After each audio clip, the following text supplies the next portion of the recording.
Today marks the 99th anniversary of a tragic event that took place here in the parish of Borrisoleigh. On Sunday morning, the 26th of June 1921, the body of Paddy Maher was discovered in the vicinity of Glenkeen graveyard.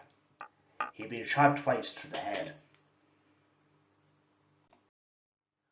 So, who was this Paddy Maher? He was born in the townland of Gortabowra on the 28th of September 1878, and his parents were Thomas Maher and Ellen Beevens. There were 6 in the family. He was the second eldest. He had 5 brothers.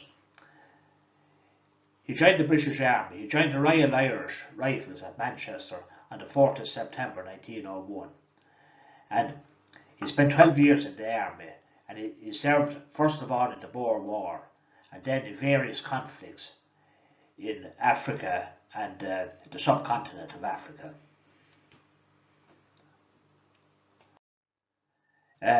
Here's the Maher household at Mount Canaan as it stands today, and in 1901, the census of 1901, Paddy Maher is registered here with his family.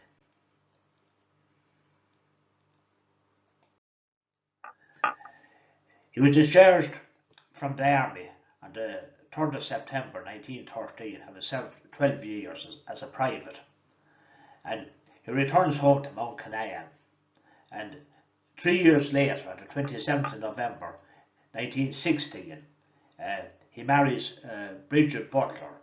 Bridget Butler is from the neighbouring townland of Fantayan, and the 27th of November 1916, they were married on the fair day of Borris.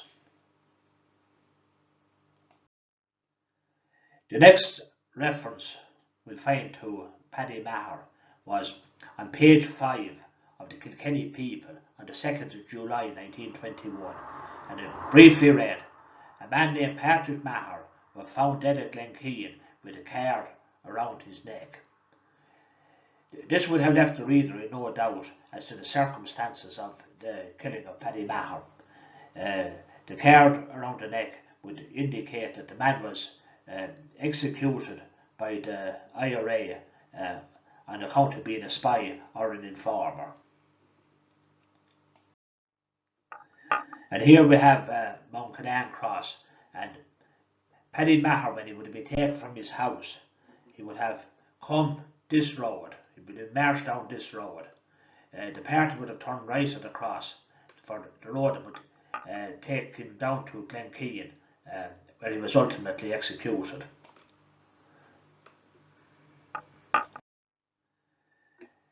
We see the death record here for Paddy Maher, and it just says that the death was homicidal, caused by shock and hemorrhage due to gunshot wounds. And the scene of the killing, it's cannot be exactly pinpointed where Paddy Maher was killed. On the left-hand picture here, we see Murphy's house, and local lore would tell that it was outside that house that he was shot, and there his body was found.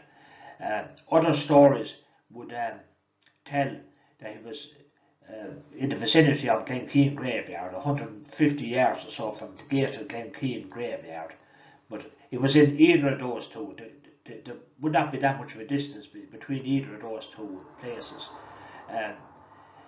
More than likely it would have been near the graveyard, as the gunshot wounds would probably have alerted people if it had been directly outside the house.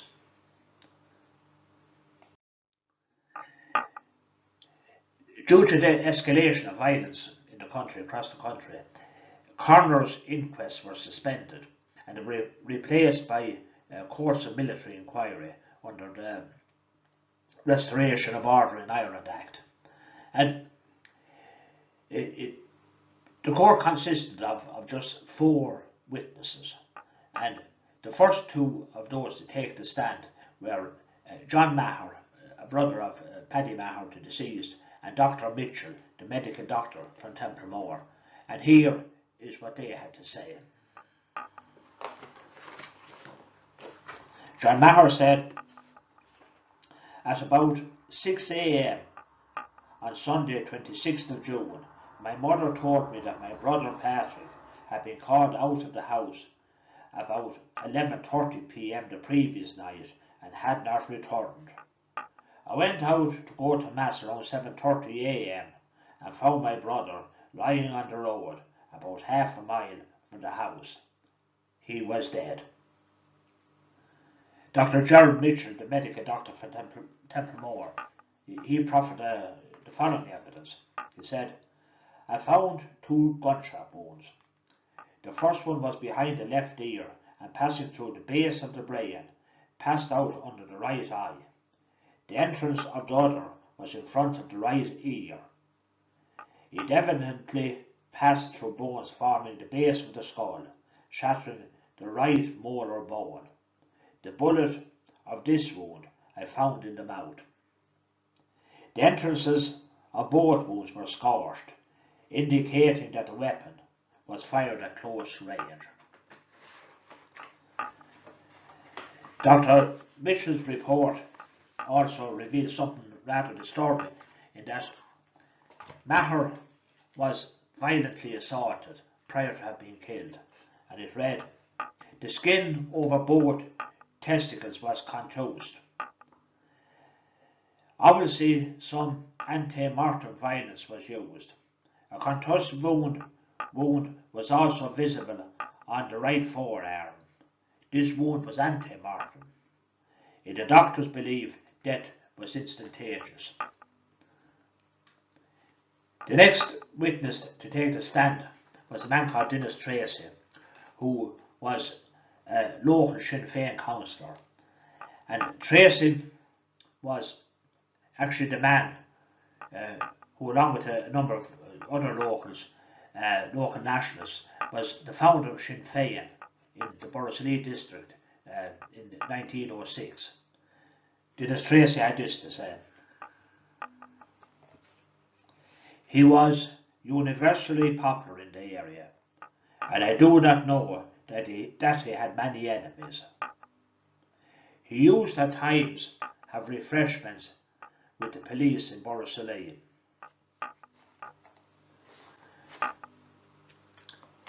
The verdict, as expected, was returned quickly, and predictably it said willful murder, a verdict of willful murder committed by a person or persons unknown.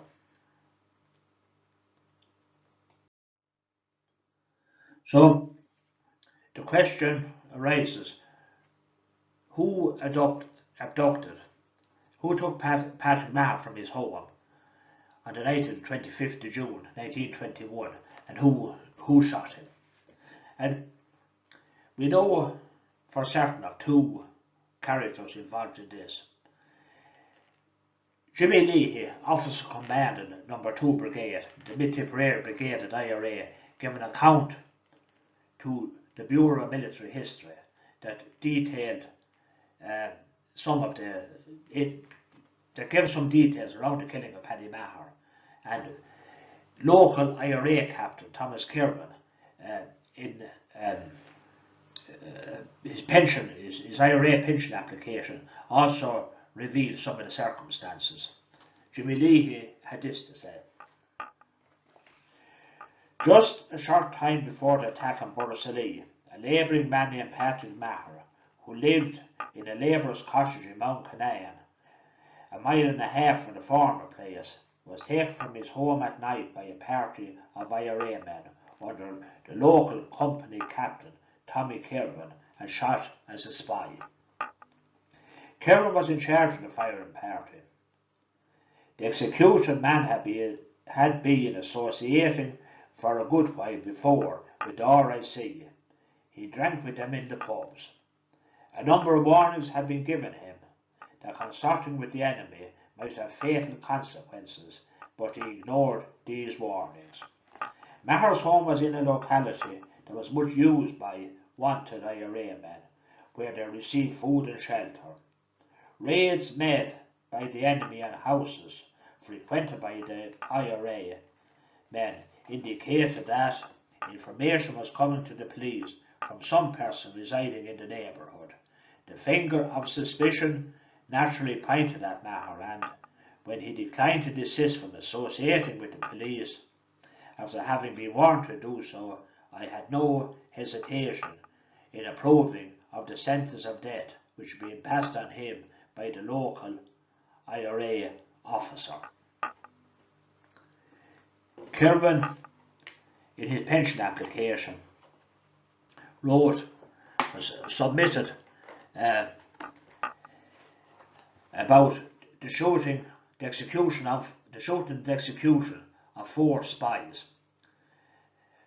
From what we can gather from what records are available, this would seem to be a pretty generous embellishment of the story, as the execution of Paddy Maher is the only one in this immediate district that I can find that fits into this category. We can take it from Kirwan's and Leahy's statement that Thomas Kirwan was centrally involved in the execution of Paddy Maher. Was Paddy Maher a spy or an informer? If he was a spy or an informer, it would seem strange that he conducted his business openly, in full view of the general population, with the knowledge of the local IRA. To understand the position of Maher, it's maybe important to look at some of his background. Maher joined the British Army in 1901, and he was sent to Africa, where he fought in the Boer War.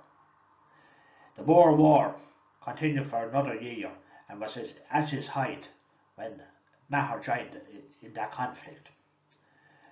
Subsequently, he served in various theatres of war on the African and the sub-African continent. And Maher, in common with many people who served in such places, did not return home unaffected. And in a day and a time before counselling or the idea of post-traumatic stress disorder was recognised, the only way that people could cope with the memories of the situations that they had been through was through alcohol. And it would be generally accepted and handed down locally in stories that Maher had a great fondness for alcohol. And this was his main reason for drinking with people who he shared something in common with. At that time, Borrisoleigh RSC barracks contained quite a number of Black and Tansin auxiliaries, and many of them would have fought in various theatres of war, and Maher would have been familiar with their language and with their pastors, if it were. In his own way, he was socialising with his own. If he wasn't an informer, why was he killed? We need to remember that in June of 1921, the War of Independence was at its highest. Less than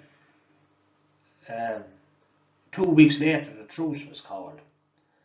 And the War of Independence had at that stage deteriorated into what you could describe as Crown Force